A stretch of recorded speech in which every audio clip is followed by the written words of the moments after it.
আপনি যদি মক্কার মুশরিকদেরকে জিজ্ঞাসা করেন আসমান জমিনের স্রষ্টাকে, জবাবে তারা কি বলবে? আল্লাহ তাআলা বলেন লা ইয়াকুলুন্নাল্লাহ, অবশ্যই অবশ্যই তারা বলবে আসমান জমিনের স্রষ্টা বলেন আল্লাহ। এরপরে আল্লাহ তাআলা বলেন ওয়ালা ইন সাআলতাহুম মান নাযালা মিনাস সামাই মাআন ফাআহইয়া বিহিল আরদ বা'দা মাউতিহা লায়াকুলুন্নাল্লাহ।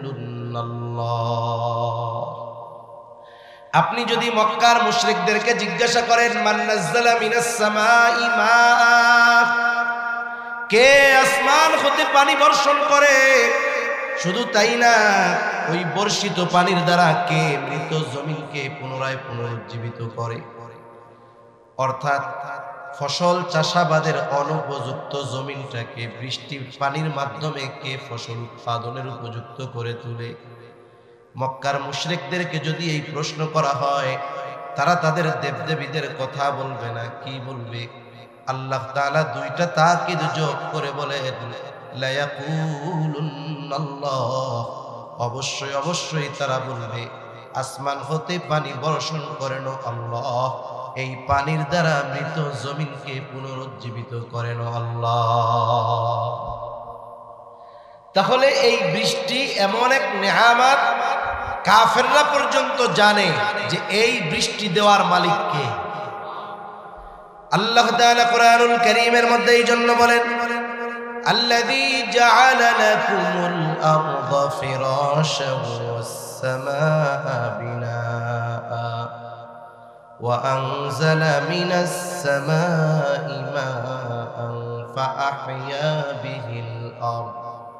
আল্লাহ রাব্বুল আলামিন বলেন আল্লাযী জাআলা লাকুমুল আরদা ফিরাশা, আমি জমিনকে তোমাদের জন্য বিছানা স্বরূপ বানিয়েছি।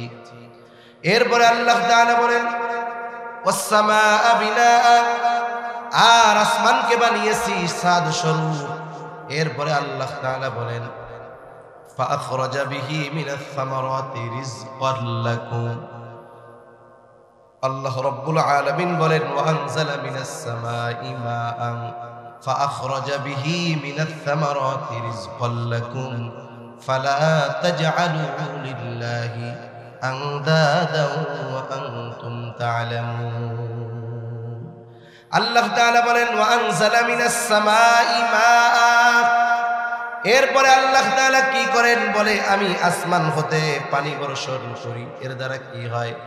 ফাআখরাজা বিহি মিনাস সামারাতি রিজকান লাকুম, ওই বৃষ্টির পানির দ্বারা তোমাদের জন্য রিজিক, ফলমূল এইগুলাকে আমি আল্লাহ উৎপাদন করি, উৎপন্ন করি। তার মানে বৃষ্টি যদি একেবারে না হয়, এই জমিন অনুর্বর হয়ে যাবে, ফসল হবে না, মানুষের রিজিকের ব্যবস্থাও হবে না। তাহলে এই বৃষ্টির মধ্যে আল্লাহ তাআলা আমাদের জন্য রিজিক রেখে দিয়েছেন। এই বৃষ্টি আমাদের জন্য আল্লাহ তাআলার পক্ষ থেকে বড় একটা নেয়ামত। এই বৃষ্টি হচ্ছে না, আমাদের গরমে কষ্ট হইছে। মুরব্বীরা অনেকে হয়তো আছেন, ওনাদের সময়ও সূর্য পূর্ব দিক দিয়া উঠত, পশ্চিম দিকেই ডুবত, কিন্তু তখন তো এত গরম অনুভূত হইতো না। এখন কেন এরকম হচ্ছে? জলবায়ুর পরিবর্তন কেন হলো?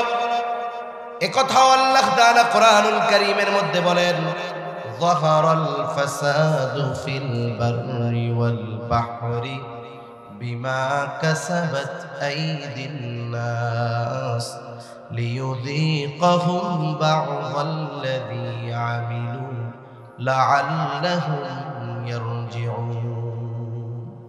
আল্লাহ রাব্বুল আলামিন বলেন জলে স্থলে যত বিপর্যয়, সব এটা মানুষের হাতের কামাই, সব এটা মানুষের উপার্জন। এটা আমরা উপার্জন করেছি আমাদের কর্মের মাধ্যমে।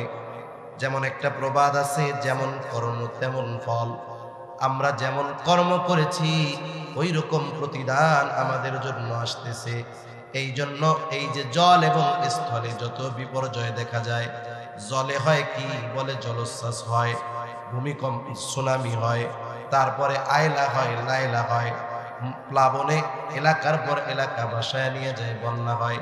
স্থলে কি হয় বলে অতি খরা হয়, অতিবৃষ্টি হয়, অনাবৃষ্টি হয়, ভূমিকম্প হয়, এই ধরনের জল এবং স্থলে যত বিপর্যয় আসে, আল্লাহ তাআলা বলেন সব হলো মানুষের নিজের কর্মফল। আমন্ত্রিত প্রধান অতিথি, বিশেষ অতিথিবৃন্দ সহ সম্মানিত শ্রদ্ধেয় উলামায়ে কেরাম, সামনে উপস্থিত মুরব্বিয়ানে কেরাম, সমবয়সী যুবক বন্ধু, স্নেহের ছোট ভাই এবং পর্দার অন্তরালে অবস্থানরত সম্মানিত শ্রদ্ধেয় মা,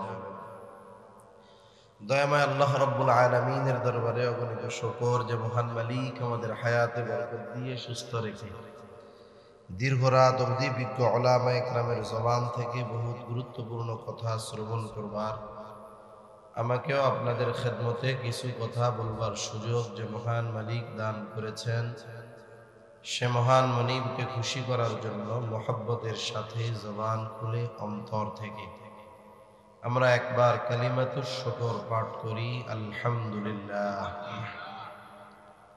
অগণিত দুরূদ ও সালাম সাইয়্যিদুল আম্বিয়া, আশরাফুল আম্বিয়া, খাতামুল আম্বিয়া, ইমামুল মুরসালিন, রাহমাতুল লিল আলামিন মুহাম্মাদুর রাসূলুল্লাহ সাল্লাল্লাহু আলাইহি ওয়াসাল্লামের উপর। আমি আপনাদেরকে বেশি সময় কষ্ট দিব না। মধ্যে বৃষ্টির ফোঁটাও যে কিছু পড়ছে, মোটামুটি আওয়াজ আপনারা পাইছেন তো।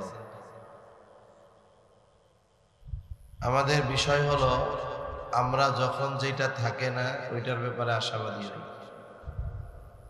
যেটা থাকে না, পাই না, ওইটার ব্যাপারে আশাবাদী হই। আবার যখন ওইটা আসে ওইটার আবার আমরা কদর করি না, মূল্যায়ন করি না। বৃষ্টি নাই কতদিন ধরে, কি পরিস্থিতি, মানুষের নাভিশ্বাস বের হয়ে যাচ্ছে, জীবন যাওয়ার উপক্রম, হিট স্ট্রোকে প্রতিদিন মানুষ মারা যাইতেছে। আবার যখন আসে তখন আবার চিন্তা করি, আরে বৃষ্টি না আসলে হইতো। এটা মানুষের একটা অভ্যাস, একটা খাসলাত। আমরা মুমিন, আমরা ইমানদার। আল্লাহ তাআলা আমাদেরকে যে প্রসেস, নবীজি সাল্লাল্লাহু আলাইহি ওয়াসাল্লাম যে পদ্ধতি শিক্ষা দিয়েছেন, আমরা আল্লাহ তাআলার কাছে সেই পদ্ধতি অবলম্বন করে চাইতে পারি, তবে দেওয়ার মালিক হলেন আল্লাহ তাআলা, ঠিক কিনা বলেন? এজন্য দেখবেন মানুষের অভ্যাস হইল এরকম, মানে যখন আমার যেটা ওইটা যদি হয় তাইলে মনে করি আমার জন্য খুব ভালো হয়েছে। কিন্তু আল্লাহ তাআলা কোনটার মধ্যে কল্যাণ রাখছেন এটা মূলত আল্লাহ তাআলাই ভালো জানেন, ঠিক কিনা বলেন? এজন্য ইমানদার হিসাবে আল্লাহ সুবহানাহু ওয়া তাআলার সিদ্ধান্তের উপরে সন্তুষ্ট থাকা, এটা ইমানদারের ইমানের দাবি। তবে আমরা আমাদের যেটা প্রয়োজন সেটা আল্লাহ তাআলার কাছে চাইতে পারি, আল্লাহ তাআলার কাছে বলতে পারি। দেওয়া না দেওয়া কার ইখতিয়ার? আল্লাহ তাআলার ইখতিয়ার। তা আল্লাহ তাআলা চাইলে বৃষ্টি হবে, না চাইলে হবে না। মূলত আজকে আমি যেই বিষয়টা আপনাদের খেদমতে আলোচনা করার ইচ্ছা পোষণ করেছি, সম্প্রতি সময়ে বিশেষ করে এই বছর অন্যান্য সময়ের তুলনায় গোটা বাংলাদেশের প্রত্যেকটা জায়গায় তীব্র তাপ প্রবাহ চলতেছে, প্রচন্ড গরম। আমরা অনেকে মনে করি যে সূর্যের আলোর প্রখরতা, তাপ, এটা মনে হয় বেড়ে গেছে, এই জন্য মনে হয় গরম বেশি। তীব্র তাপ প্রবাহ আমাদের দেশে চলেছে। আবহাওয়াবিদ যারা, তাদের তথ্য অনুযায়ী গরমের মাত্রা যদি 36 থেকে 38 ডিগ্রি হয়, এটাকে বলে হালকা তাপ প্রবাহ। 38-এর উপর থেকে নিয়ে যদি 40 ডিগ্রি হয়, এটাকে বলে মাঝারি তাপ প্রবাহ। 40-এর উপরে যদি গরম পড়ে তাহলে এটাকে বলা হয় তীব্র তাপ প্রবাহ। এই বছর বাংলাদেশের প্রায় জায়গায় 40 ডিগ্রি গরম, এটা মোটামুটি স্বাভাবিক বিষয় ছিল, ঠিক কিনা বলেন? বিশেষ করে বাংলাদেশের মধ্যে সবচাইতে বেশি গরম পড়ছে চুয়াডাঙ্গা জেলার মধ্যে। 43 ডিগ্রি গরম সেখানে পড়েছে। মানুষের খুব কষ্ট, দিনের বেলা বের হওয়া কষ্ট, কাজ করা কষ্ট। এখন প্রথম প্রশ্ন হলো, এই গরম এবং ঠান্ডা, শীত, এর উৎসটা কোথায়? আমরা যারা ইমানদার, প্রত্যেকটা জিনিস আমরা দুইটা বিষয়কে সামনে রেখে খুঁজি। একটা হলো যেই বিষয়টাকে তালাশ করি এই বিষয়ের ব্যাপারে ইসলামের কোনো দিক নির্দেশনা আছে কিনা, কোরআন হাদিসের কোনো দিক নির্দেশনা আছে কিনা। প্রকৃত ইমানদার তো সে কোনো বিষয়ের সমাধান যদি কোরআন এবং সুন্নাহ থেকে, হাদিস থেকে সে পায়, তাহলে তার যুক্তিতে মিলুক আর না মিলুক সে এই বিষয়টা মেনে নেয়, ঠিক কিনা বলে। যদি আমরা এমনটা চিন্তা করি যে আমরা যত কিছু বিশ্বাস করেছি সব কিছুই আমাদের বুঝতে হবে, দেখতে হবে, এরপরে আমরা বিশ্বাস করব, আমরা যদি এই যুক্তির আলোকে ঈমান আনতে চাই, তাহলে কি ঈমানদার হওয়া সম্ভব? সম্ভব না। কারণ অনেক কিছু আছে যেটা আমরা দেখি না, অনেক কিছু আছে যেটা আমাদের যুক্তির সাথে মিলে না, কিন্তু না দেখার পরেও, যুক্তির সাথে না মেলার পরেও আমরা সেই বিষয়গুলো বিশ্বাস করি কি করি না? করি। আল্লাহকে দেখি নাই, বিশ্বাস করি। জান্নাত জাহান্নাম দেখি নাই, বিশ্বাস করি। শুধু বিশ্বাস করি তা নয়, দৃঢ়ভাবে বিশ্বাস করি, এবং এই বিশ্বাসগুলো আমাদের ঈমানের স্তম্ভ, ঠিক কিনা বলেন? ঈমানের মূল ভিত্তি এই বিষয়গুলো, অথচ কিছুই দেখি নাই কিন্তু বিশ্বাস করি এইরকম। এজন্য যে কোনো বিষয় যখন সামনে আসে, আমরা কোরআন সুন্নাহর আলোকে প্রথম ওই বিষয়ের উৎস তালাশ করি। যদি কোরআন হাদিসের মধ্যে কোনো উৎস পাওয়া যায়, আমাদের বুঝে আসুক আর না আসুক, যেহেতু বিষয়টা কোরআন এবং সুন্নাহর মধ্যে আছে, আমরা এটা মেনে নিই, ঠিক কিনা বলি। তাহলে এই গরম, এই ঠান্ডার উৎস কোথায়? কোরআন হাদিস কি বলে? হাদিসের মধ্যে আসছে, قال رسول الله صلى الله عليه وسلم اشتكت النار إلى ربها فقالت ربي أكل بعضي بعضا। রাসূলুল্লাহ সাল্লাল্লাহু আলাইহি ওয়াসাল্লাম বলেন,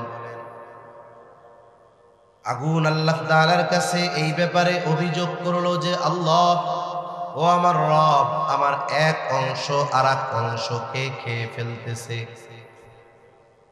ফাআদিনা লাহা বিনাফসাইন, আল্লাহ তাআলা তাকে দুইটা শ্বাস ছাড়ার অনুমতি প্রদান করলেন। নাফাসিন ফিশ শিতাই ওয়া নাফাসিন ফিস সাইফ, একটা শ্বাস সে গ্রীষ্মকালে ছাড়ে, আর একটা শ্বাস সে শীতের সময় ছাড়ে। নবীজি বলেন, এই জন্যই তোমাদের ঠান্ডা এবং গরম অনুভব হয়।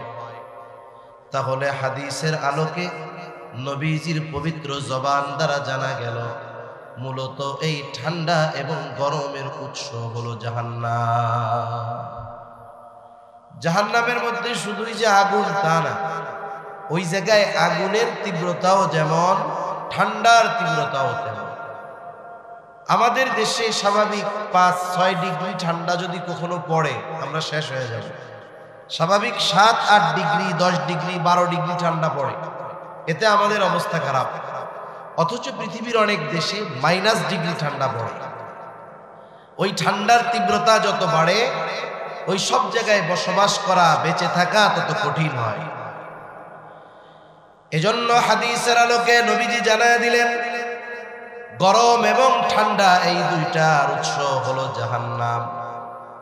এখন এই যে প্রচন্ড গরম, আমরা জানলাম উৎস জাহান্নাম, এটা হলো কোরআন সুন্নাহর আলোকে জানা গেল। এখন আসেন, তীব্র গরম যে পড়তেছে, এই ব্যাপারে স্বাভাবিক বিষয় কি বলে, বিজ্ঞান কি বলে?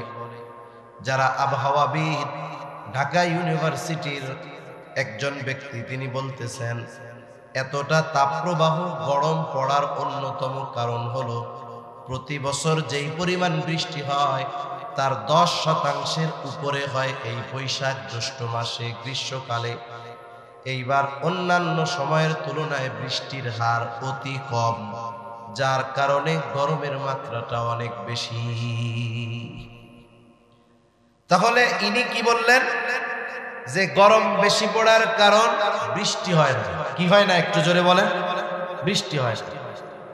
এই কারণটা যদি এবার আমরা কোরআন সুন্নাহর আলোকে একটু আলোচনা করি, বৃষ্টি না হওয়ার কারণ, বৃষ্টি না হওয়ার কারণ কি? স্বাভাবিক বিষয় বলে জলবায়ুর পরিবর্তনের কারণে বৃষ্টি হয় না। জলবায়ুর পরিবর্তন এটা কেমনে হয়? আল্লাহ তাআলা প্রত্যেকটা জিনিসের একটা গতিপথ নির্ধারণ করে দিয়েছেন। আপনাদের জানা থাকতে পারে এই মেঘেরও একটা গতি আছে, চলার গতি। ওই মেঘ কোন সময় কোন জায়গায় পৌঁছাবে, কোন এলাকায় বৃষ্টি হবে, আল্লাহ তাআলা এর স্বাভাবিক একটা নিজাম, নিয়ম নীতি আল্লাহ তাআলা করে দিয়েছেন। এই জন্য একটা সময় দেখা যাইতো যথা সময়ে বৃষ্টি হইতো, অন্যান্য সময়গুলোতে স্বাভাবিক বৃষ্টির সময় নয় এমন সময়গুলোতে সাধারণ বৃষ্টি হইতো না। জলবায়ুর পরিবর্তন কেন হলো?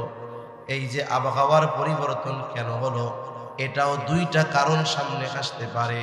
এক নাম্বার কারণ এটা হলো শরীয়তের দৃষ্টিতে, আর একটা হলো মনুষ্য সৃষ্ট কিছু কারণ। আগে আসেন এই জলবায়ু আবহাওয়ার পরিবর্তন মনুষ্য সৃষ্ট কারণ, আর দ্বিতীয় হলো শরীয়তের দৃষ্টিতে বৃষ্টি না হওয়ার কারণ। শরীয়তের দৃষ্টিতে বৃষ্টি না হওয়ার কারণটাই প্রথমে আমরা বলব, এতে সুবিধা হবে।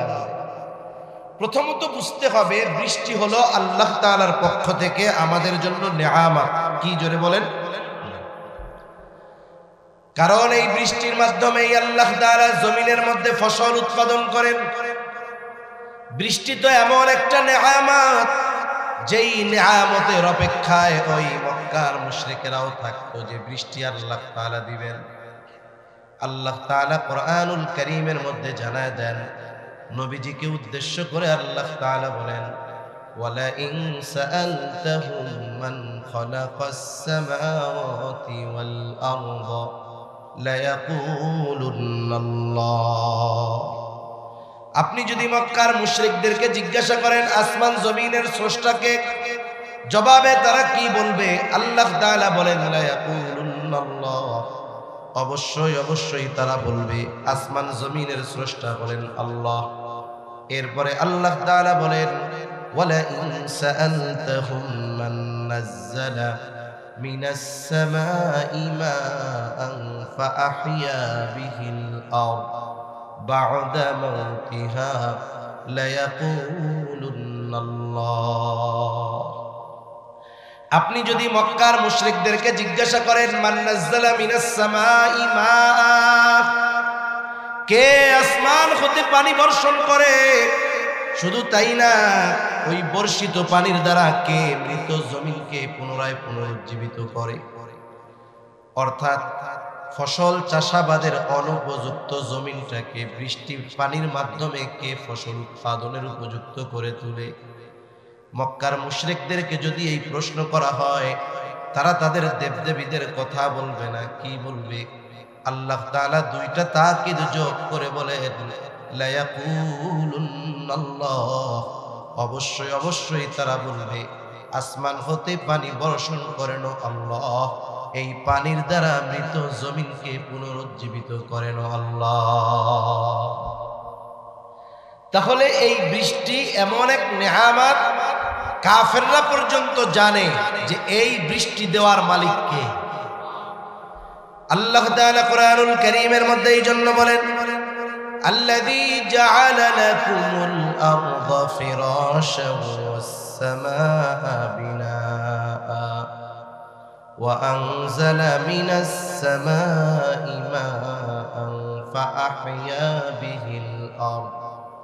আল্লাহ রাব্বুল আলামিন বলেন আল্লাযী জাআলা লাকুমুল আরদা ফিরাশা, আমি জমিনকে তোমাদের জন্য বিছানা স্বরূপ বানিয়েছি। এরপরে আল্লাহ তাআলা বলেন ওয়াস সামাআ বিনাআ, আর আসমানকে বানিয়েছি ছাদ স্বরূপ। এরপরে আল্লাহ তাআলা বলেন ফাআখরাজা বিহি মিনাস সামারাতি রিজকান লাকুম।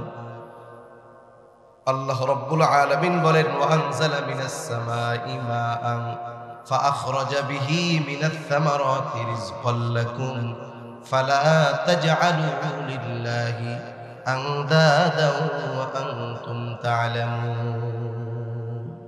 আল্লাহ তাআলা বলেন ওয়া আনজালা মিনাস সামাই মাআ। এরপরে আল্লাহ তাআলা কি করেন বলে আমি আসমান হতে পানি বর্ষণ করি, এর দ্বারা কি হয় ফাআখরাজা বিহি মিনাস সামারাতি রিজকাল লাকুম, ওই বৃষ্টির পানির দ্বারা তোমাদের জন্য রিজিক ফলমূল এইগুলাকে আমি আল্লাহ উৎপাদন করি, উৎপন্ন করি। তার মানে বৃষ্টি যদি একেবারে না হয় এই জমিন অনুর্বর হয়ে যাবে, ফসল হবে না, মানুষের রিজিকের ব্যবস্থাও হবে না। তাহলে এই বৃষ্টির মধ্যে আল্লাহ তাআলা আমাদের জন্য রিজিক রেখে দিয়েছেন। এই বৃষ্টি আমাদের জন্য আল্লাহ তাআলার পক্ষ থেকে বড় একটা নেয়ামত। এই বৃষ্টি হচ্ছে না, আমাদের গরমে কষ্ট হচ্ছে। মুরব্বীরা অনেকে হয়তো আছেন, ওনাদের সময়ও সূর্য পূর্ব দিক দিয়া উঠতো, পশ্চিম দিকেই ডুবতো, কিন্তু তখন তো এত গরম অনুভূত হইতো না। এখন কেন এরকম হচ্ছে? জলবায়ুর পরিবর্তন কেন হলো? একথাও আল্লাহ তাআলা কোরআনুল কারীমের মধ্যে বলেন যাহারাল ফাসাদু ফিল বাররি ওয়াল বাহরি বিমা কাসাবাত আইদিন নাস লিয়ুযীকাহুম বা'দাল্লাযী আমিলু লাআল্লাহুম ইয়ারজিউন। আল্লাহ রাব্বুল আলামিন বলেন জলে স্থলে যত বিপর্যয় সব এটা মানুষের হাতের কামাই, সব এটা মানুষের উপার্জন। এটা আমরা উপার্জন করেছি আমাদের কর্মের মাধ্যমে। যেমন একটা প্রবাদ আছে, যেমন কর্ম তেমন ফল। আমরা যেমন কর্ম করেছি ওই রকম প্রতিদান আমাদের জন্য আসতেছে। এই জন্য এই যে জল এবং স্থলে যত বিপর্যয় দেখা যায়, জলে হয় কি বলে জলোচ্ছ্বাস হয়, ভূমিকম্প সুনামি হয়, তারপরে আয়লা হয়, লায়লা হয়, প্লাবনে এলাকার পর এলাকা ভাসায় নিয়ে যায়, বন্যা হয়। স্থলে কি হয় বলে অতি খরা হয়, অতি বৃষ্টি হয়, অনাবৃষ্টি হয়, ভূমিকম্প হয়। এই ধরনের জল এবং স্থলে যত বিপর্যয় আসে আল্লাহ তাআলা বলেন সব হলো মানুষের নিজের কর্মফল। বিমা কাসাবাত আইদিন নাস, মানুষ এগুলো সব হাত দ্বারা উপার্জন করেছে। তার মানে কথা যে এগুলো হওয়া কেন বলে এগুলো আমাদের কর্মফল, ঠিক কিনা বল? এই মন্দ কর্মের ফলাফল স্বরূপ জল এবং স্থলে বিপর্যয় দেখা যায়। এই মন্দ কর্ম সাধারণত দুই ভাবে হয়। একটা হলো শরীয়তের দৃষ্টিকোণ থেকে মন্দ কর্ম, আর একটা হলো মনুষ্য সৃষ্ট মন্দ কর্ম। প্রথমে আসেন শরীয়তের দৃষ্টিতে মন্দ কর্ম কোন কারণ, যার কারণে বৃষ্টি হয় না। মন্দ কর্মের তো অভাব নাই। মানুষ যখন বিভিন্ন পাপাচারের মধ্যে লিপ্ত হয় আল্লাহ তাআলা বিভিন্নভাবে তাদেরকে শাস্তি দেন। এই জন্যই আল্লাহ তাআলা বলেন তাদের কর্মফল হলো জল স্থলের বিপর্যয়। এই জন্য আল্লাহ তাআলা এই ছোটখাটো বিপর্যয় দিয়ে কি চান বলে লিউযীকাহুম বা'দাল্লাযী আমিলু লাআল্লাহুম ইয়ারজিউন। আমরা যে পাপাচারের মধ্যে লিপ্ত হইতেছি আল্লাহ তাআলা সতর্কতা স্বরূপ জল স্থলে কিছু বিপর্যয় দিয়ে আমাদেরকে একটু কষ্ট আস্বাদন করান। কেন বলে লাআল্লাহুম ইয়ারজিউন, যাতে করে এরা প্রত্যাবর্তন করে তথা আল্লাহর দিকে এরা ফিরে যায়। কিন্তু আফসোসের ব্যাপার, সমাজের মধ্যে, দেশের মধ্যে, জাতির মধ্যে যত এই ধরনের বিপর্যয় আসে দেখা যায় মানুষের আরো অবাধ্যতার মাত্রা বাড়ে, ঠিক কিনা বল? যেমন করোনাকালীন সময় চিন্তা করে দেখেন মানুষ কত প্রচন্ড ভয়ের ভিতরে ছিল, চিন্তার ভিতরে ছিল। অনেক সময় আমরা ভাবতাম হয়তো করোনার পরে মানুষের মধ্যে আমলগত পরিবর্তন আসবে, চারিত্রিক পরিবর্তন আসবে। কিন্তু কি দেখলাম, করোনাকে কেন্দ্র করে আরো অনেকে মানুষের উপরে জুলুম আরো বাড়িয়েছে, ঠিক কিনা বলে? করোনাকে ব্যবহার করে ওলামায়ে কেরামকে জেলখানায় আটকানো হয়েছে, কত ধরনের ষড়যন্ত্র চক্রান্ত করা হয়েছে। করোনা যাওয়ার পরে আমরা কি দেখলাম, মানুষের আখলাকের উন্নতি কোথায়? আরো করোনার পরে আমরা দেখতে পেরেছি মানুষের আরো অনেক বেশি চারিত্রিক অধঃপতন ঘটেছে। পরিবর্তনের চাইতে হিতে বিপরীত হয়েছে আরো বেশি। আল্লাহ তাআলা শাস্তি দিলেন কেন? বলে এই জল স্থলের বিপর্যয় দিছি এই জন্য, এটা তো তোমাদের আমলের কর্মফল, যাতে তোমরা আমি আল্লাহর দিকে ফিরে আসো এই জন্য এগুলো দিলাম। উল্টা আমরা আরো কি করতেছি? আরো অপরাধের মাত্রা বাড়ায় দিচ্ছি। এর দ্বারা কি বোঝা যায়? আমরা যদি পরিবর্তন না হই, দিন যাবে, আমাদের যত অবনতি হবে, আল্লাহ তাআলা তত কঠোর কঠোর শাস্তি একের পর এক আমাদেরকে দেবেন। ঠিক কিনা?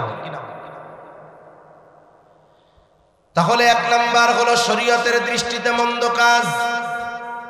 অনেক মন্দ কাজের কথা বলা যাবে, এর মধ্যে একটা দুইটার কথা বলি। নবীজি এক হাদিসের মধ্যে বলেন, যখন মানুষ ওজনে কম দেওয়া শুরু করবে, পরিমাপে কম দেওয়া শুরু করবে, নেওয়ার সময় ঠিক বুঝা নিবে, দেওয়ার সময় কম দিবে, আল্লাহ তাআলা এই সময় দুর্ভিক্ষ দিবেন, মহামারী দিবেন, বড় বড় শাস্তি আল্লাহ তাআলা পাঠাবেন।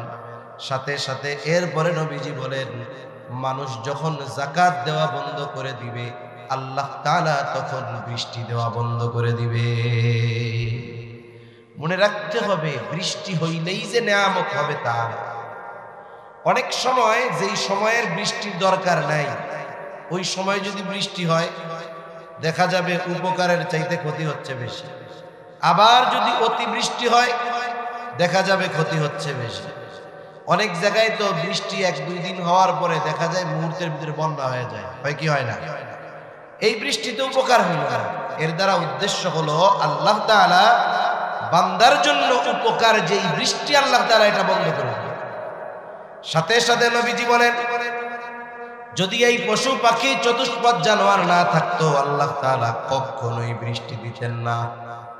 এই জন্য আমাদের পাপের কারণেই মূলত বৃষ্টি বন্ধ, আমাদের পাপের কারণেই মূলত অতি গরম, আমাদের পাপের কারণেই অনাবৃষ্টি।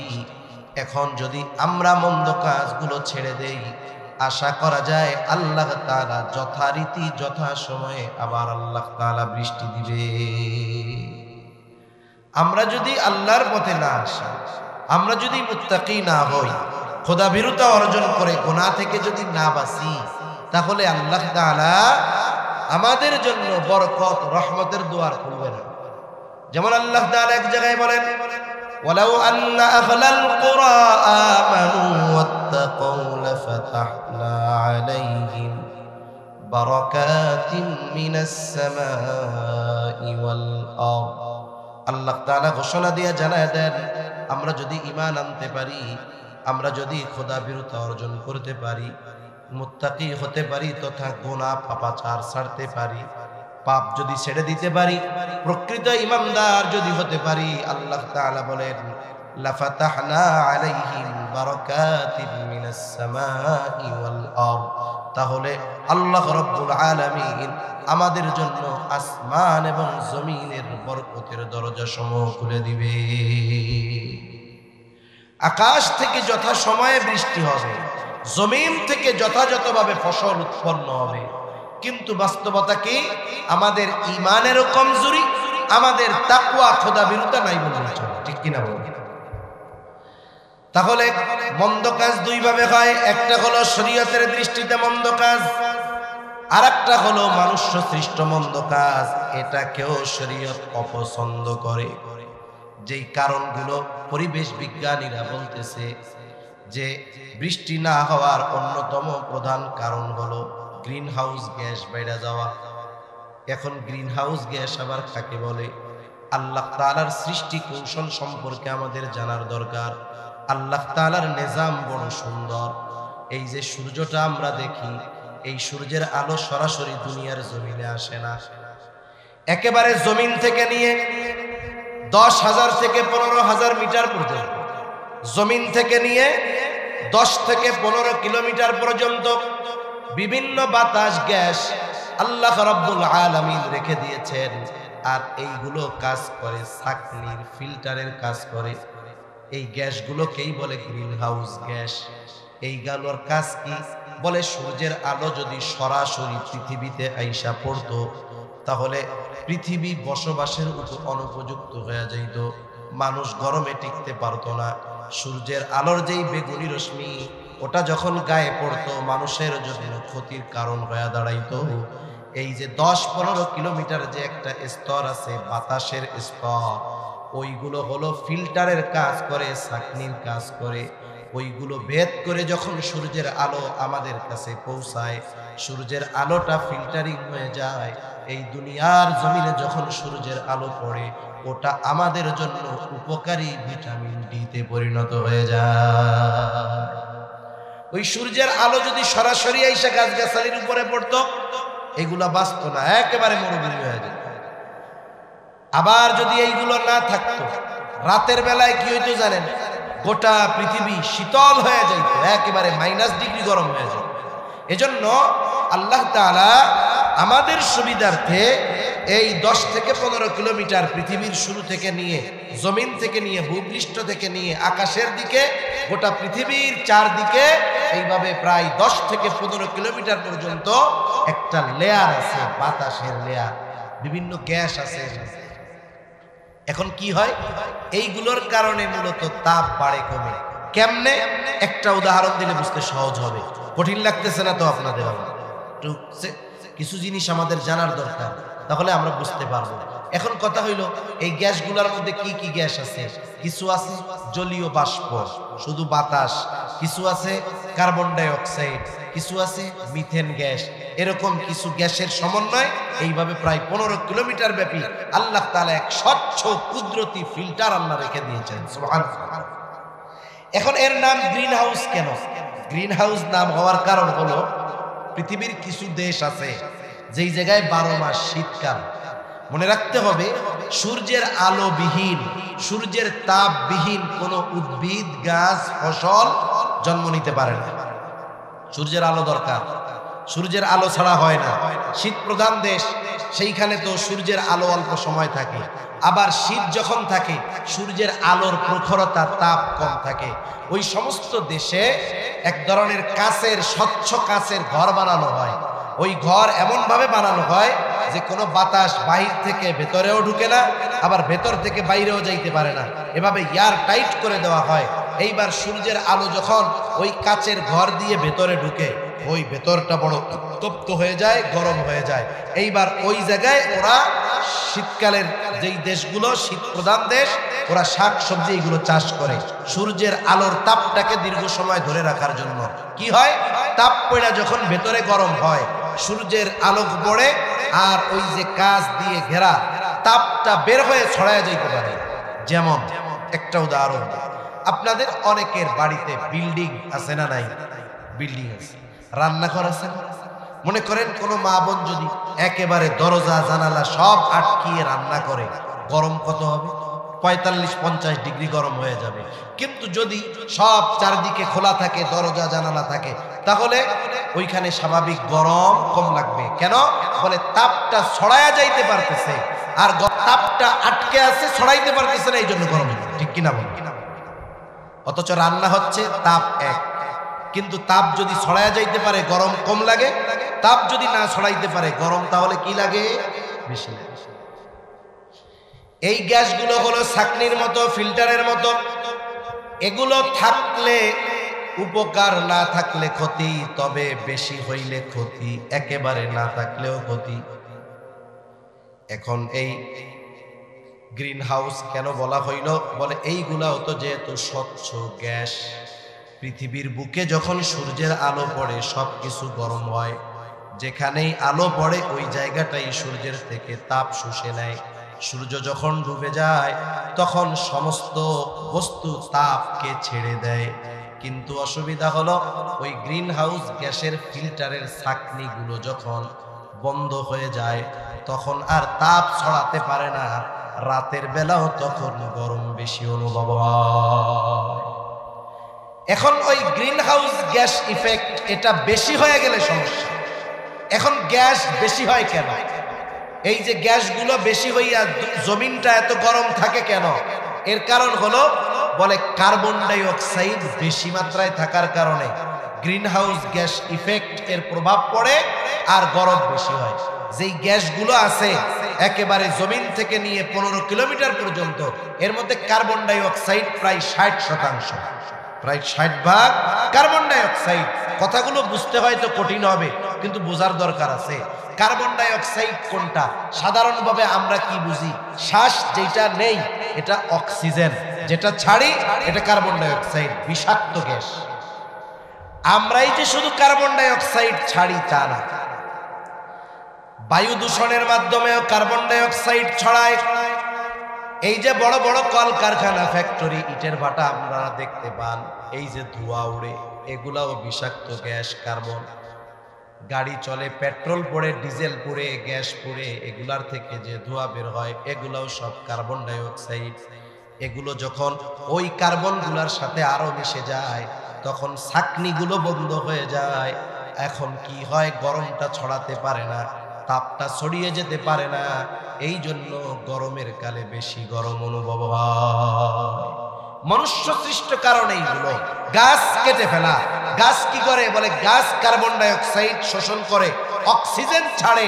গাছ যখন কমে যাবে, স্বাভাবিক কার্বন ডাই অক্সাইড নেওয়ার বস্তু কমে গেল, অক্সিজেন ছাড়ার বস্তু কমে গেল, তখন আমাদের বিভিন্ন শ্বাস প্রশ্বাসের রোগ হয়, কারো ফুসফুসের কষ্ট হয়, অক্সিজেন সংকট হয়। এজন্য মনুষ্য সৃষ্ট কারণ কি? বলে এই যে অতিমাত্রায় কলকারখানা, গাছগাছালি কেটে ফেলা, বায়ু দূষণ করা, এগুলোর মাধ্যমে মূলত কার্বন ডাই অক্সাইড বাড়ে। আর এর কারণে জমিনের মধ্যে তাপ বাড়তে থাকে। ঠিক কিনা বল?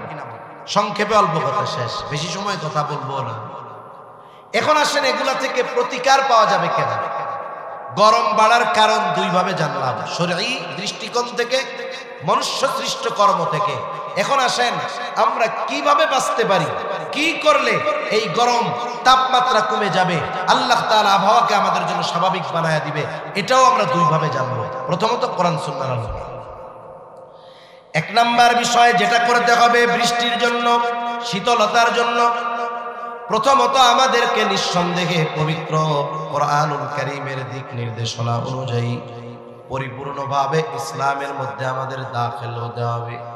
আল্লাহ তাআলা কোরআনুল কারীমের মধ্যে বলেন, ইয়া আইয়ুহাল্লাযীনা আমানু দুখুলু ফিস-সিলমি কাফা ওয়া লা তাত্তাবিউ খুতুওয়াতিশ শাইতান ইন্নাহু লাকুম আদুউম মুবিন। আল্লাহ রাব্বুল আলামিন বলেন, হে ঈমানদারেরা, তোমরা পরিপূর্ণভাবে ইসলামের মধ্যে অন্তর্ভুক্ত হয়ে যাও। উদখুলু ফিস-সিলমি কাফা, পরিপূর্ণভাবে ইসলামের মধ্যে তোমরা দাখিল হয়ে যাও, অন্তর্ভুক্ত হয়ে যাও। ওয়ালা তাত্তাবিউ খুতুওয়াতিশ শাইতান, তোমরা শয়তানের পদাঙ্ক অনুসরণ করো না। ইন্নাহু লাকুম আদুউম মুবিন, শয়তান তোমাদের জন্য হইল প্রকাশ্য দুশমন। এখন কথা হইল, ইসলামের ভিতরে পরিপূর্ণ কেন অন্তর্ভুক্ত হতে হবে? বাস্তবতা হলো, ইসলাম যেমন পরিপূর্ণ জীবন ব্যবস্থা, আমরা যদি ওই পরিপূর্ণ জীবন ব্যবস্থার আলোকে আমাদের জীবন চালাতে পারি, আল্লাহ তাআলা তাহলে আমাদেরকে পরিপূর্ণ নিয়ামত দান করবে। আমরা যতক্ষণ ইসলামের মধ্যে পরিপূর্ণ প্রবেশ না করব, ততক্ষণ পর্যন্ত আল্লাহ তাআলার পক্ষ থেকে পরিপূর্ণ নিয়ামত আসবে কেন আসবে না?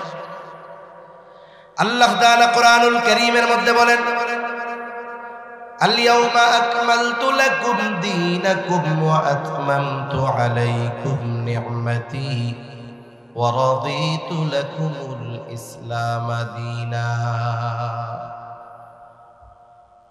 আল্লাহ তাআলা কোরআনুল কারীমের মধ্যে বলেন, আজকে আমি তোমাদের জন্য তোমাদের দ্বীনকে পরিপূর্ণ করে দিলাম। আল-ইয়াওমা আকমালতু লাকুম দীনাকুম, আমি তোমাদের জন্য তোমাদের দ্বীনকে পরিপূর্ণ করে দিলাম।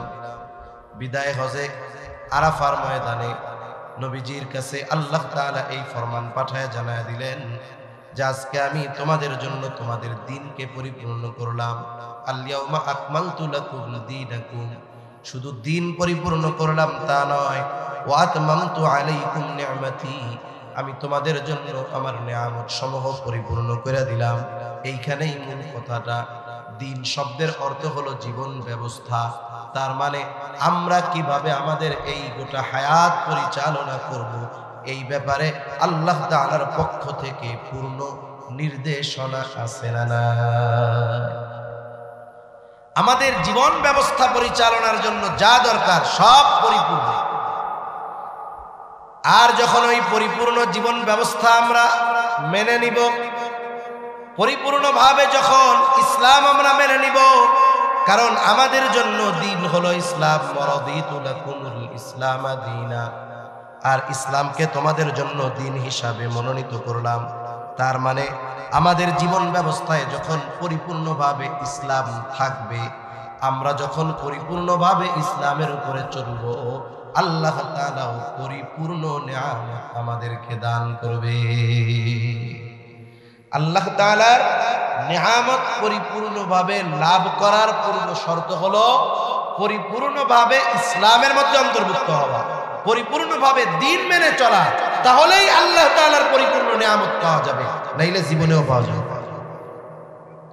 কারণ আল্লাহ তাআলা দিন পরিপূর্ণ করার ঘোষণার পরে নিয়ামত পরিপূর্ণতার ঘোষণা দিয়েছেন। এর দ্বারা বোঝা যায় এটা যে যেই প্রকৃত দিন মেনে চলবে, পরিপূর্ণ দিন মানবে, আল্লাহ তাআলা তাকেই পরিপূর্ণ নিয়ামত প্রদান করবে। ঠিক কিনা বলবেন?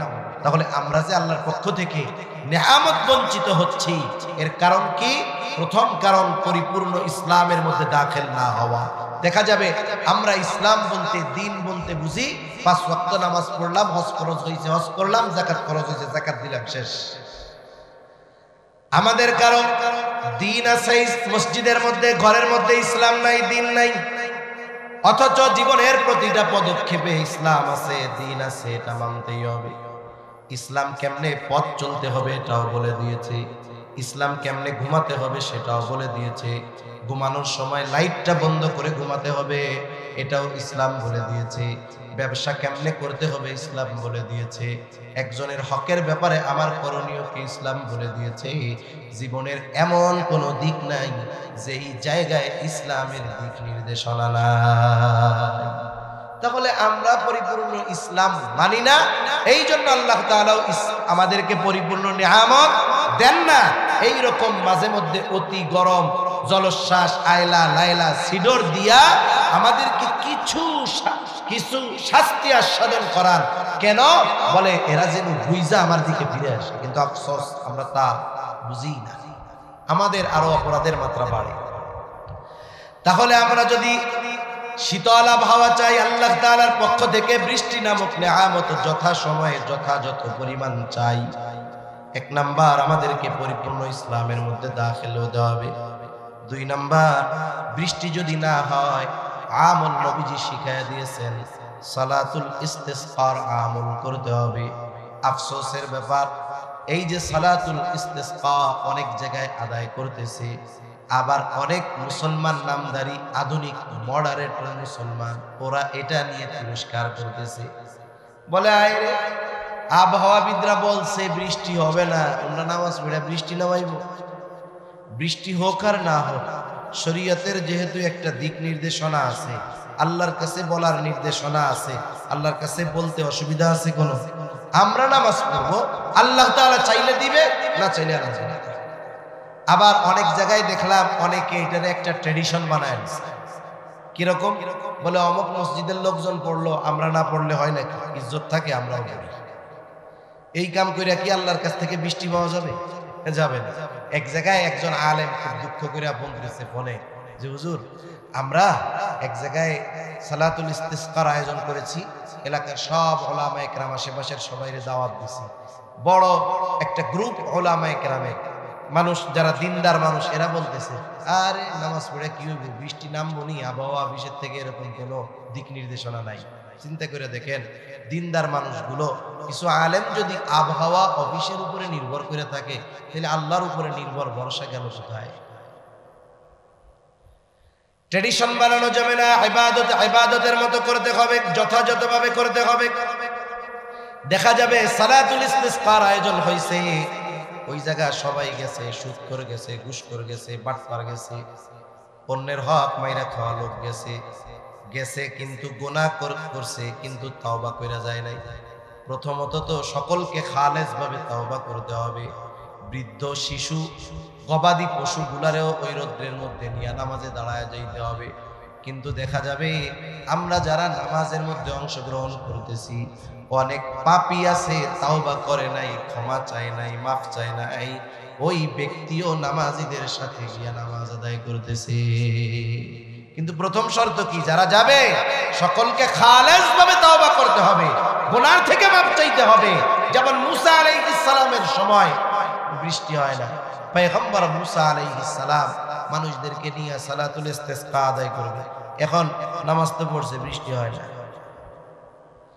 আল্লাহ তাআলা মুসা আলাইহিস সালামকে জানায় দিলেন, এইখানে যারা আছে এদের মধ্যে একজন গুনাহগার আছে, পাপী আছে, যার কারণে বৃষ্টি হচ্ছে না।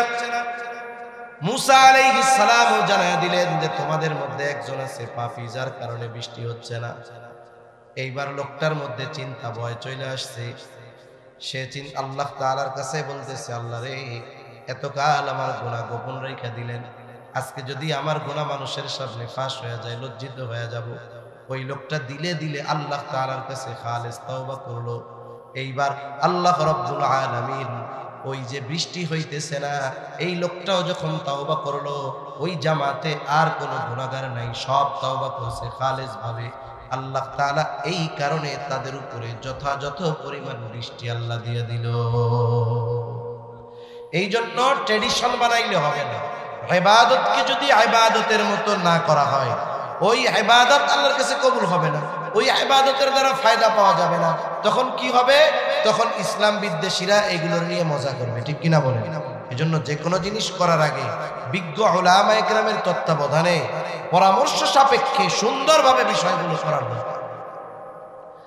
আবার আফসোস লাগে, দেখেন অনেক জায়গায় দেখলাম সালাতুল ইস্তিসকার অনুমতিও দিতে চায় না। খুব ফলাও করে প্রচার হলো ঢাকা ইউনিভার্সিটির মধ্যে সালাতুল ইস্তিসকা হবে। আমরাও চিন্তা করলাম যাক হোক, কিন্তু একদিন পরে দেখা গেল আবার ঘোষণা, অনাকাঙ্ক্ষিত কারণে সালাতুল ইস্তিসকা সম্ভব নয়। আসলে বিষয়টা হলো ঢাকা ইউনিভার্সিটির মধ্যে ইসলাম পালন এটা কঠিন হয়ে দাঁড়াইছে। আমরা যদি শুধু এইটা মনে করি যে শুধু ঢাকা ইউনিভার্সিটির মধ্যে মনে হয় ইসলাম পালন কঠিন হচ্ছে, তা নয়। সময় গড়াতে দেন, একটা সময় দেখবেন এই 92% মুসলমানের দেশেও পরিপূর্ণভাবে ইসলাম মান্য করা হয়তো কঠিন হয়ে যাবে। এজন্য মুসলমানদের সচেষ্ট সতর্ক থাকার দরকার। আগামী প্রজন্মকে ইসলাম শূন্য করার এক গভীর ষড়যন্ত্র চলতেছে বিভিন্নভাবে। কত পদ্ধতিতে যে আসবে, কত পথ দিয়ে যে ষড়যন্ত্রগুলো আসবে, এই পথগুলো নির্ণয় করা আমাদের জন্য কঠিন হয়ে যায়। কিছু কিছু সময় পাঠ্যপুস্তকের মধ্যে গল্প ঢুকায় দেয়। যেমন গল্প তো অনেকগুলাই আছে, সবচাইতে বেশি প্রসিদ্ধি যেটা লাভ করেছে শরীফ শরীফার গল্প।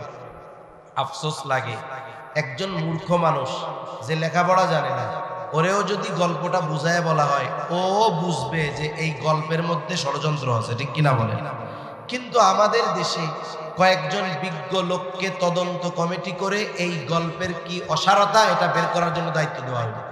এর মধ্যে একজন আলেমও ছিলেন। আমি বুঝলাম না, যেগুলো আওয়াম ওগুলো নাইলে বাটপার, ওগুলো নাইলে ইসলাম বিদ্বেষী, কিন্তু একজন আলেম তার চোখে এই গল্পের মধ্যে কোনো অসারতা বলে পড়ে নাই। এজন্য পাঠ্যপুস্তকে গল্পটাকে বহাল রেখে আছে। এটার দ্বারা আমাদের সন্তানদেরকে গভীর এক ষড়যন্ত্র করে ইসলাম বিমুখ করার, সমকামী করার এবং লাজ লজ্জা অশ্লীলতার প্রচার প্রসার করার এবং আমাদের সন্তানদেরকে এক অনৈতিক পরিবেশের মুখোমুখি ঠেলে দেওয়ার অপচেষ্টা করতেছে, ঠিক কিনা বলে। এরপরে কয়েকদিন শুনতেছি স্কুল কলেজের ক্লাস শুক্রবারেও চালু রাখা। মনে রাখবেন যে এক এলাকায় শুধু মুহাম্মাদুর রাসূলুল্লাহ আসে নাই, ওই এলাকায় আবু জেহেল ছিল, ঠিক কিনা বল। এজন্য চট্টগ্রামে শুধু বুজুর্গ উলামায়ে কেরামই আছে তা না, এখানে অনেক ইবলিসের খলিফাও আছে, ঠিক কিনা বল। শুক্রবারের দিন ক্লাস চালু করে অনেকে বলতে পারে হুজুর অসুবিধা কোথায়? অসুবিধা তো আছে। এই জুমার দিন ইসলামের জন্য, মুসলমানদের জন্য একটি গুরুত্বপূর্ণ দিন, ঠিক কিনা বলেন। মানুষ যত কিছুই করুক না কেন, এই জুমার নামাজ মুসলমানদের অন্যতম একটি শেয়ার নিদর্শন, যেই মানুষটা শয়তানের ধোকায় পড়ে সারা বছর নামাজ পড়ে না, 5 ওয়াক্ত নামাজ পড়ে না, ওই লোকটাও জুমার দিন কমপক্ষে 2 রাকাত নামাজ পড়ার জন্য মসজিদে আসে। ঠিক কিনা বলেন? একটু আগে আসে, খতিব সাহেব যেই বয়ান দেন, কিছু দ্বীনি কথা, দিক নির্দেশনামূলক কথা শুনে। শহরের মধ্যে বাবা তার ছেলেকে নিয়ে জুমার দিন আগে আগে মসজিদে আসে। এই যে সন্তানগুলো কমপক্ষে সপ্তাহে 1 দিন নামাজ পড়তে আসে, এটাও কিন্তু ইসলাম বিদ্বেষীদের ভালো লাগতেছে না। ওরা এই নামাজ বন্ধ করে দিতে চায়।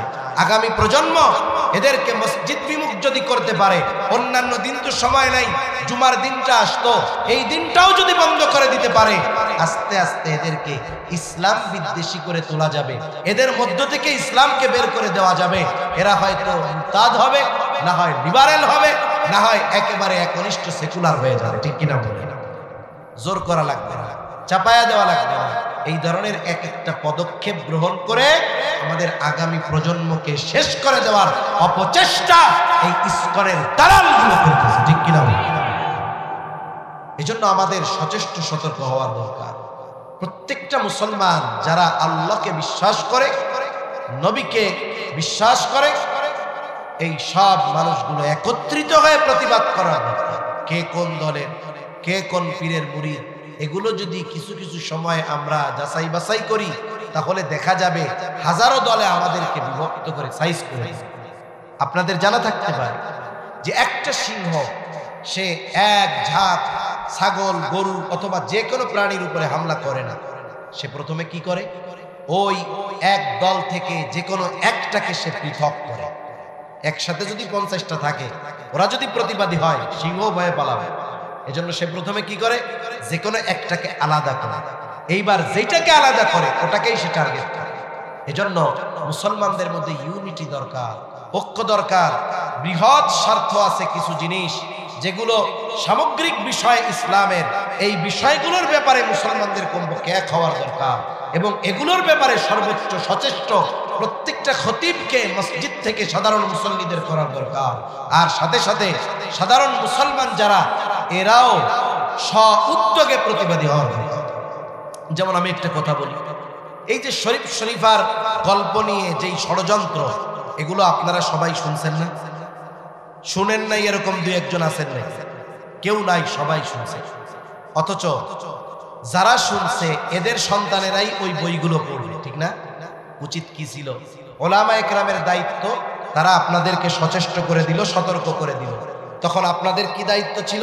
আপনাদের এলাকার সবাই একত্রিত হয়ে, প্রত্যেক মহল্লা থেকে ছাত্রছাত্রীদের অভিভাবকরা একত্রিত হয়ে উচিত ছিল এই বিষয়গুলোর প্রতিবাদ করার।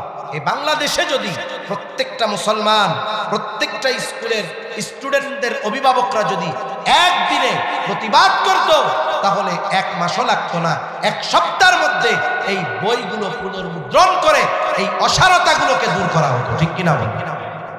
ইসলাম বিদ্বেষীরা কি দেখছে? ওই যে তদন্ত কমিটি গঠন করে রিপোর্ট দিছে কয়েকদিন আগে, এই যে 2-4 মাস, এরা কি দেখছে বলেন তো? এই গল্পটা বিশ্লেষণ করতে কি 6 মাস লাগে নাকি?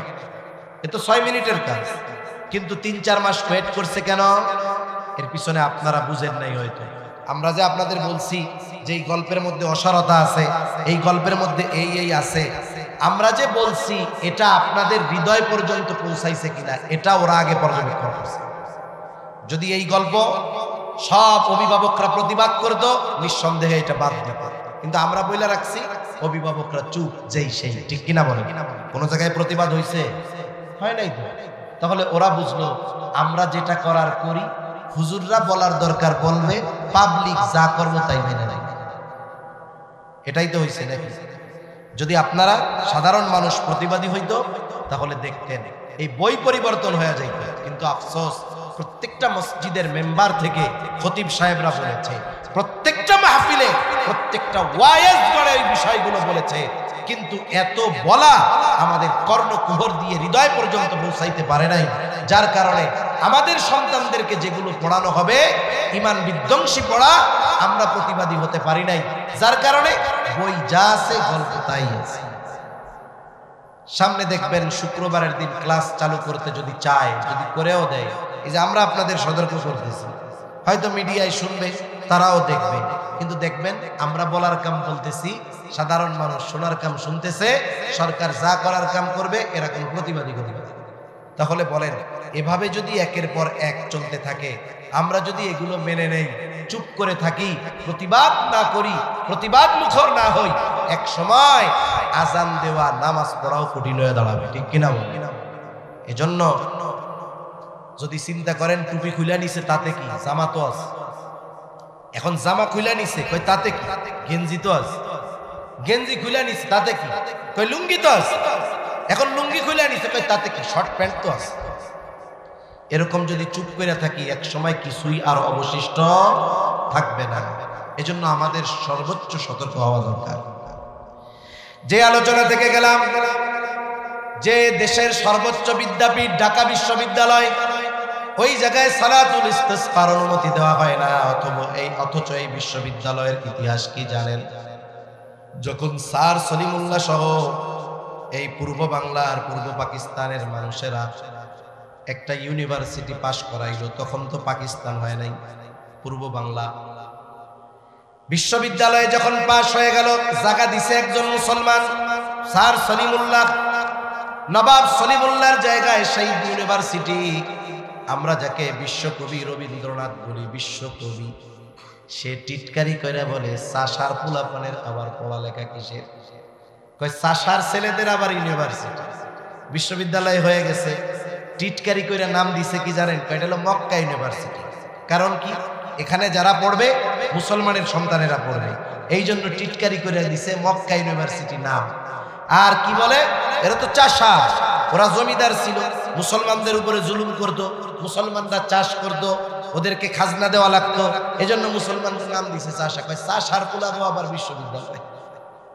অথচ দেখেন, যারা এই বিশ্ববিদ্যালয় নিয়ে টিটকারি করেছে, যারা এটাকে টিটকারি করে মক্কা ইউনিভার্সিটি বলেছে, যারা এটাকে মুসলমানদের ইউনিভার্সিটি বলেছে, অথচ এই জায়গা মুসলমান দিয়েছে, অথচ এই জায়গাতে ইফতার করতে বাধা, এই জায়গাতে নামাজ পড়তে বাধা। এটা আফসোসের ব্যাপার। ঠিক কিনা বল? এটা আমাদের জন্য দুর্ভাগ্য, এটা আমাদের দুর্বলতা। আমরা শুধু সংখ্যায় 92% আছি, কাগজে কলমে, বাস্তবে কিচ্ছু নেই। ঠিক কিনা কোন? এটাই বাস্তব। এরপরে কি করণীয়? 1 নাম্বার বললাম, পরিপূর্ণ ইসলামের মধ্যে দাখিল হইতে হবে। 2 নাম্বার, যেহেতু শরীয়তের নির্দেশনা সালাতুল ইস্তিসকা, এটা আদায় করতে হবে, তবে যথাযথ পদ্ধতিতে, যথাযথ নিয়মে। 3 নাম্বার, যেই কাজটা বেশি বেশি করতে হবে, ইস্তিগফারের আমল বেশি বেশি করতে হবে। কারণ গুনার কারণেই তো আমাদের উপরে এই কষ্ট, এই শাস্তি। আমরা যদি আল্লাহর কাছে বেশি বেশি ক্ষমা চাই, গুনাহগুলো মাফ করায় নিতে পারি, আশা করা যায় আল্লাহ তাআলা রহমত আর বরকতের দুয়ার আমাদের জন্য খুলে দিবে। ইস্তিগফার হলো অ্যান্টিবায়োটিক। ইস্তিগফার কি? অ্যান্টিবায়োটিক। যে কোনো স্বাভাবিক রোগ যখন হয়, যেমন জ্বর হইলে ওষুধ কি দেয়? প্রথমে সাধারণ নাপা দেয়, এরপরে নাপা এক্সট্রা দেয়, তাই না? এখন 1 সপ্তাহ ধরে নাপা এক্সট্রা খায়, জ্বর যায় না। ডাক্তার কি বলে? এটা হলো ভাইরাস জ্বর, এটা নাপায় যাবে না, এটা কি খাইতে হবে? বলে অ্যান্টিবায়োটিক খেতে হবে। খাবারের যত ঔষধ আছে, সব ঔষধের লাস্ট স্টেজ হলো অ্যান্টিবায়োটিক। দেখবেন আপনার এখানে কাইটা গেছে, ঘা পাচড়া হয়েছে, ডাক্তার বলবে ভাই অ্যান্টিবায়োটিক খাইতে হবে, নাইলে এখানে ইনফেকশন হইতে পারে। ঠিক কিনা বলে? ব্যথা যায় না, কয় ভাই ব্যথার বড়িতে যেহেতু কাজ হইতেছে না, অ্যান্টিবায়োটিক খাইতে হবে। তাহলে অ্যান্টিবায়োটিক হলো সব রোগের খাবারের যেই ওষুধ, এর সর্বশেষ ট্রিটমেন্ট হলো অ্যান্টিবায়োটিক। এইটা সব রোগে কাজে লাগে। অ্যান্টিবায়োটিক সব রোগে কি লাগে? কাজে লাগে। ইস্তিগফার হলো এমন এক মহা ঔষধ, অ্যান্টিবায়োটিক, এটা সব বিষয়ে কাজে লাগে। এই জন্য হযরত নূহ আলাইহিস সালাম তার উম্মতদেরকে বলতেছে, ফাকুল তুস্তাগফিরু রাব্বাকুম ইন্নাহু কানা গফফারা ইউরসিলিস সামাআ আলাইকুম মিদরারা ওয়া ইউমদিদকুম বিআমওয়ালিন ওয়া বানিনা ওয়া ইয়াজআল লাকুম জান্নাতিন ওয়া ইয়াজআল লাকুম আনহারা। আল্লাহ রাব্বুল আলামিন আমাদেরকে জানায় দিলেন এই ঘটনা কেন। তার মানে নূহ আলাইহিস সালামের উম্মতেরা ইস্তিগফার পড়লেই যে ওই ফজিলতগুলো অর্জন করতে পারবে তা নয়, আমরাও পারব। এখন ইস্তিগফার পাঠ করলে কি হবে? ফাকুলতু আস্তাগফিরু রাব্বাকুম, তোমরা তোমাদের রবের প্রতি ইস্তিগফার পাঠ করো, তার কাছে ক্ষমা চাও, তাহলে কি হবে? তোমাদের গুনাহগুলো মাফ করে দিবে। কেন বলে ইন্নাহু কানা গফফারা, তিনি হলেন অতিশয় ক্ষমাশীল, মাফ করে দিবে। ইস্তিগফার পড়লে এক নাম্বার লাভ গুনাহ মাফ হয়। গুনাহ মাফ হইলে আল্লাহ কি করে? হাদিসের মধ্যে আসছে আল্লাহ যখন বান্দার উপরে খুশি হয় কি করে? যেগুলো করে তার মধ্যে একটা হইলো আল্লাহ তখন বৃষ্টি দেয়। সুবহানাল্লাহ। আল্লাহ তাআলা এরপরে বলেন ইউরসিলিস সামাআ আলাইকুম মিদরারা, আল্লাহ তাআলা আসমান হতে বাড়ি বর্ষণ করবে, আল্লাহ তাআলা বৃষ্টি প্রদান করবে ইস্তিগফারের বদৌলতে। ফাকুলতু আস্তাগফিরু রাব্বাকুম ইন্নাহু কানা গফফারা ইউরসিলিস সামাআ আলাইকুম মিদরারা ওয়া ইউমদিদকুম বিআমওয়ালিন ওয়া বানিন। আল্লাহ তাআলা এরপরে বলেন ইস্তিগফারের বদৌলতে আল্লাহ তাআলা সন্তান এবং সম্পদ দ্বারা তোমাদের সাহায্য করবে। যারা ইস্তিগফার পাঠ করে আল্লাহ তাআলা এদের সম্পদ এবং সন্তান দ্বারা দুনিয়া আখিরাত উভয় জাহানে তাদের উপকৃত করে। সুবহানাল্লাহ। এই সন্তান দুনিয়ায় যেমন কাজে আসবে আখিরাতেও কাজে আসবে। এই ইস্তিগফার পাঠ করে নেওয়ার সম্পদ দুনিয়ায় যেমন কাজে আসবে আখিরাতেও তার কাজে আসবে। সুবহানাল্লাহ। ওয়ায়াজআল লাকুম জান্নাতিন ওয়ায়াজআল লাকুম আনহারা, আল্লাহ রাব্বুল আলামিন জান্নাত, এই বৃষ্টি আল্লাহ তাআলা বাগান দিবেন, বাগান নহর দিবেন, তথা কি হবে বলে পানির প্রবাহ আল্লাহ ঠিক রাখবেন। পানির যথাযথ প্রবাহের উপর অনেক কিছু নির্ভর করে, কিন্তু বাস্তবতা হলো এই আধুনিক সময়ে এসে আমরা আমাদের সুবিধার জন্য পানির প্রবাহকে বাধাগ্রস্ত করে দিচ্ছি, যার কারণে অল্পতেই বন্যা হয়ে যায়। এই যে গতকাল না পরশুদিন জানি দেখলাম সিলেটের জকিগঞ্জে কয়েক ঘন্টা বৃষ্টি হয়েছে। বৃষ্টি হওয়ার